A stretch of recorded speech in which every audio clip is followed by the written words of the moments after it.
Good morning everyone. How are you? Are you ready? Okay, very good. One of our lessons is over. So now we are ready to enter a new lesson. Okay?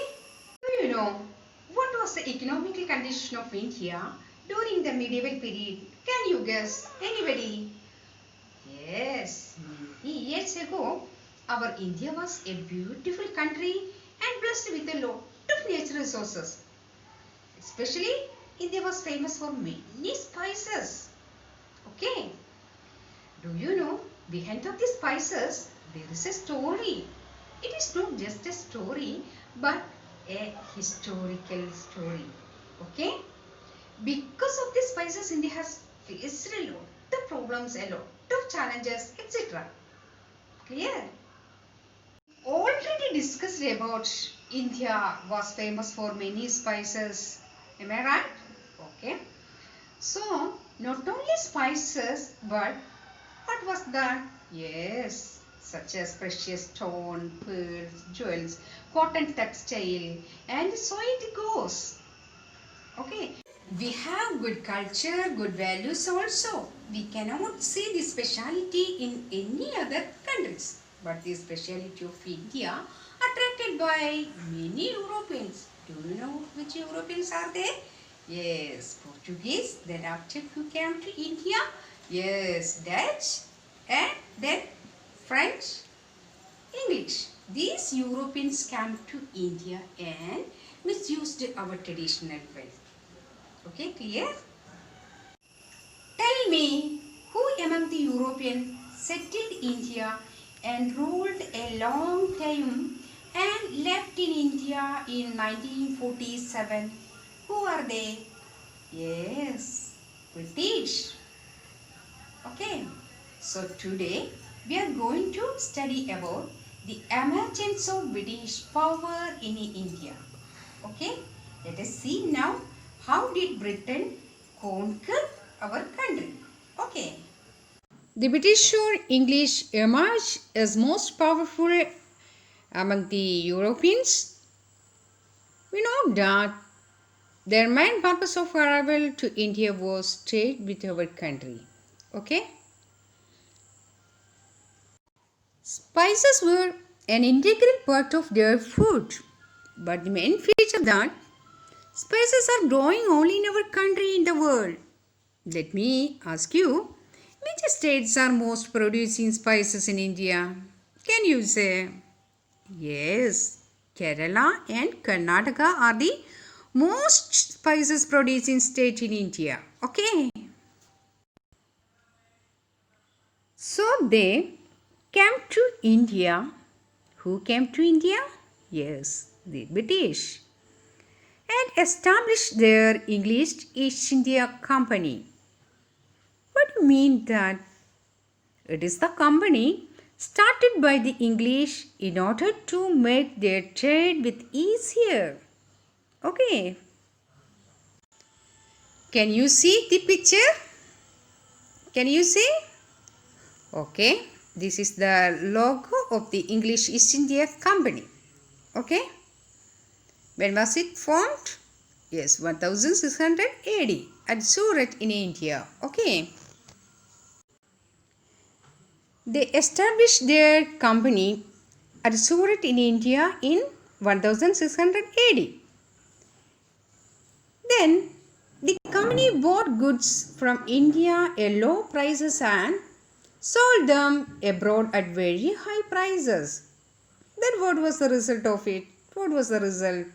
Yes, this resulted in huge profits for the company. And then what happened? What happened?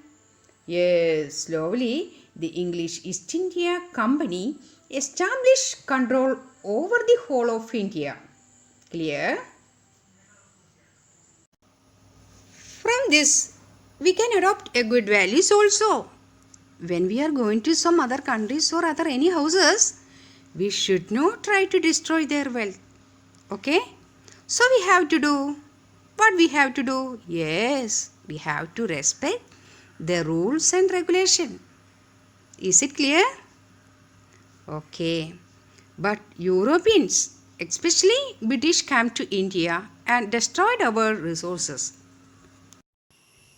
We already understand about the British became the most powerful in India and became number one economical country in the world.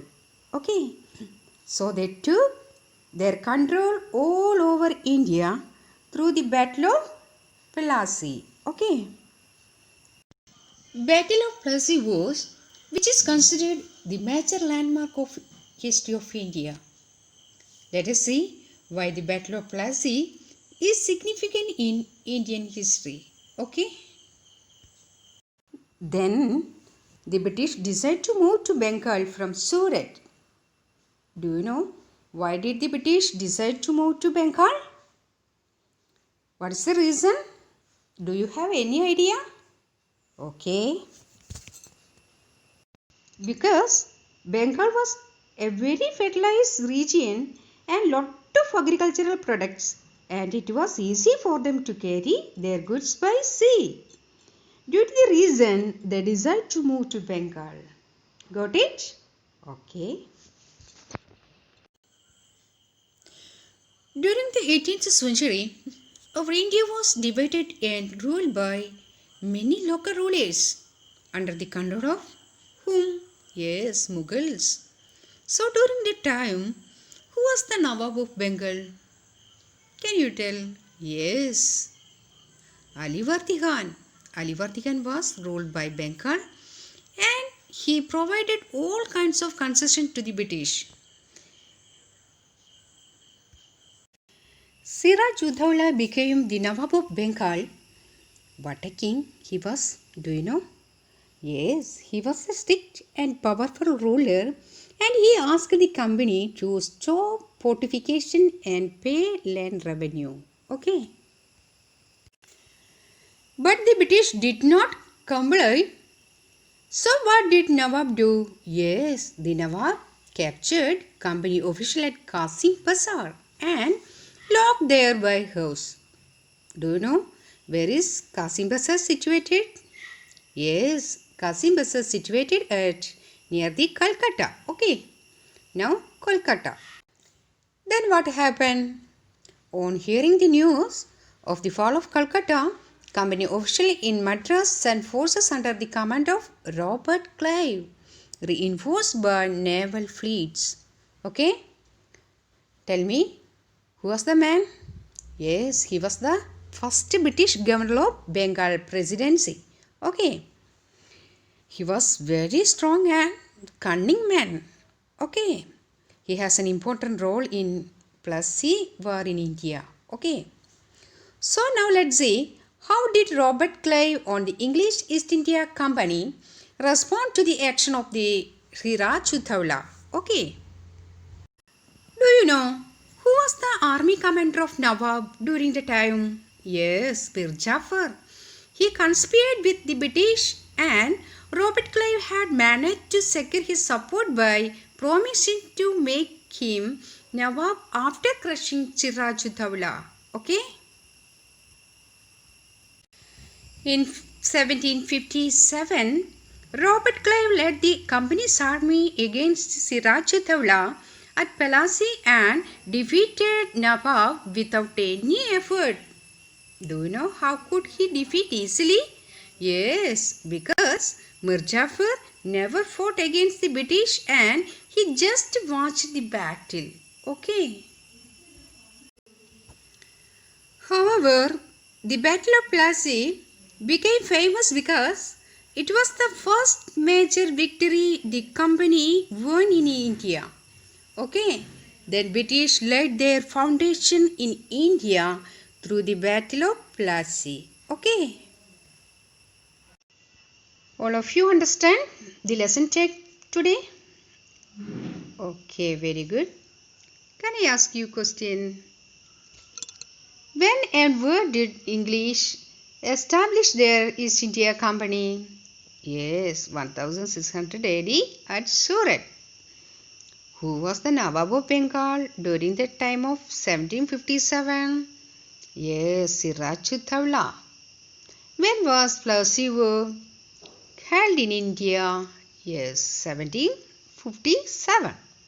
Who was Robert Clive? Robert Clive was the first governor of English East India Company. Okay. Who was Mir Jafar? Yes, Mir Jafar was the army commander of Nawab of Bengal. Okay, read the lesson carefully and study to come for next day. Okay, thank you.